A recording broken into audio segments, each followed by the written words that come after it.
जगातील सर्व युद्धांपेक्षा स्वतःच्या मनावर मिळवलेला विजय हा सर्वात मोठा विजय असतो. मानवी इतिहासामध्ये शांती, करुणा आणि त्यागाचे प्रतीक म्हणून गौतम बुद्ध यांचे नाव अग्रक्रमाने घेतले जाते.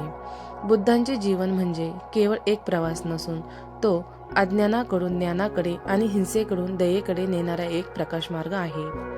प्रस्तुत कथेत बुद्धांच्या जीवनातील असा एक प्रसंग वर्णन केला आहे जो आपल्याला त्याग आणि दया या दोन महान मूल्यांची शिकवण देतो.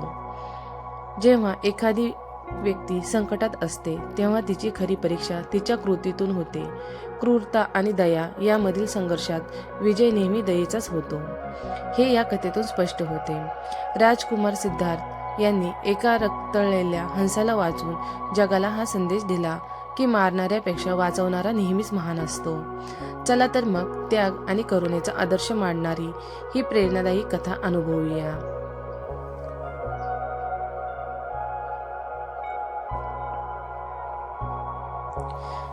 जेव्हा एखादा माणूस संकटात असतो तेव्हा सामान्यतः तो स्वतःचा विचार करतो, पण बुद्ध अशा वेळेतही स्थितप्रज्ञ राहून दुसऱ्याप्रती दया दाखवतात. त्यांच्या या गुणावर आधारित एक हृदयस्पर्शी कथा. ही कथा गौतम बुद्ध होण्यापूर्वीची म्हणजे राजकुमार सिद्धार्थ असतानाची आहे. ही कथा त्याग आणि दया यांचे उत्तम उदाहरण आहे.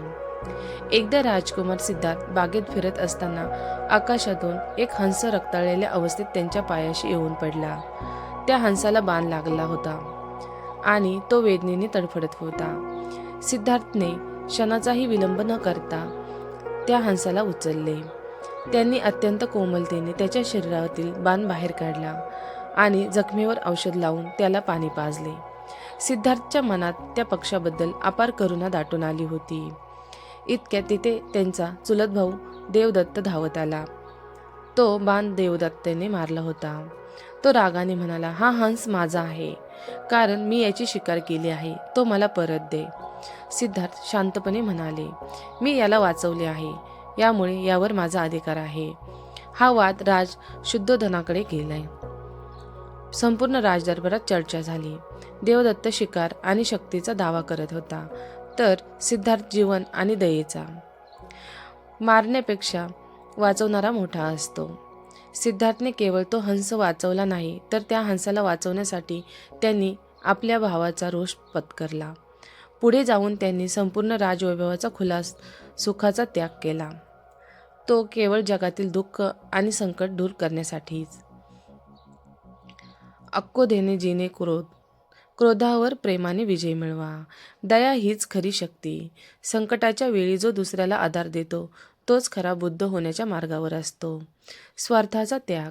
जोपर्यंत माणूस आपल्या मीपणाचा आणि स्वार्थाचा त्याग करत नाही तोपर्यंत त्याला खरी शांती मिळत नाही. जेव्हा आपल्यावर संकट येते तेव्हा आपण चिडचिड करतो किंवा घाबरतो, पण बुद्धांचा मार्ग सांगतो की संकटात शांत राहा आणि शक्य असेल तर दुसऱ्याची मदत करा, कारण दुसऱ्याचे दुःख दूर केल्याने आपले दुःख आपोआप हलके होते. तुम्हाला बुद्धांच्या महाभिनिष्क्रणाची